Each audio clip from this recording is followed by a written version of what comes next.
Hi, welcome to my channel. ఇప్పటిదాకా subscribe చేసుకుని వాళ్ళుంటే చేసుకోండి. ఇలాంటి హెల్దీ రివ్యూస్ కోసం కామెంట్లో తెలియజేయండి. ఏదైనా అంశం ఉంటే సూచించండి.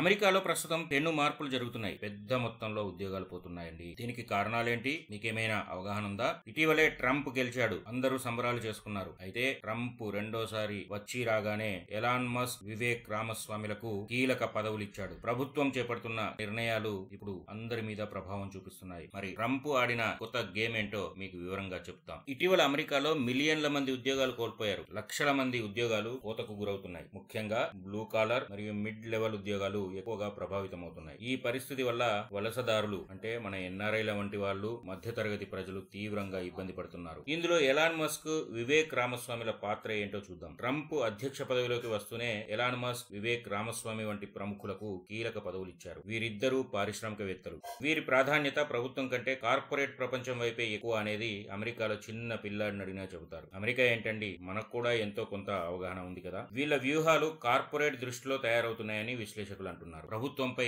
ఆర్థిక భారాన్ని తగ్గించడం కోసం ఉద్యోగాలను కోత పెట్టాలని వీళ్ళు ప్రధాన లక్ష్యంగా ఈ దిద్దుబాట్లు చేస్తున్నారు. కార్పొరేట్ వ్యూహాల ప్రభావం ఏంటో తెలుసుకుందాం. ఈ మస్క్, వివేక్ లు ప్రభుత్వాన్ని కూడా కార్పొరేట్ సంస్థల నడపాలని చూస్తున్నారట. ఆర్టిఫిషియల్ ఇంటెలిజెన్స్, ఆటోమేషన్ ను ప్రోత్సహించడం ద్వారా ఉద్యోగ అవసరాలను తగ్గించేందుకు చర్యలు తీసుకుంటున్నారు. అయితే ఇది కార్పొరేట్ సంస్థలకు లాభదాయకం, కానీ సామాన్య ప్రజల ఉద్యోగ భద్రతకు మాత్రం పెద్ద ముప్పు. వీళ్ళ వ్యూహం వల్ల ప్రభుత్వ రంగం పూర్తిగా బలహీనపడడమే ప్రధాన భాగంగా కనిపిస్తుంది. ప్రభుత్వ ఉద్యోగాలను తగ్గించి వాటిని ప్రైవేట్ కంపెనీలకు అప్పగించడానికి పథకాలు రూపొందిస్తున్నారని తెలుస్తోంది. ఉద్యోగాల కుదింపులతో వ్యయాలు తగ్గిస్తామని చెబుతున్నారు. దీనివల్ల పొదుపు పక్కన పెడితే మరింత వ్యతిరేకతను పెంచే ప్రమాదమే కనిపిస్తోంది. కానీ దీనివల్ల సామాన్య ఉద్యోగుల జీవనంపైన ప్రభావం పడుతోంది. సాధారణ ప్రజలపైన తీవ్ర ప్రభావం చూపుతున్నాయి. ప్రభుత్వ ఉద్యోగాలు కోతకు గురవడం వల్ల జనం అనేక ఇబ్బందులను ఎదుర్కొంటున్నారు. ఇది భవిష్యత్తులో అమెరికా ఆర్థిక వ్యవస్థను ఎలా ప్రభావితం చేస్తుందో చూడాల్సి ఉంది.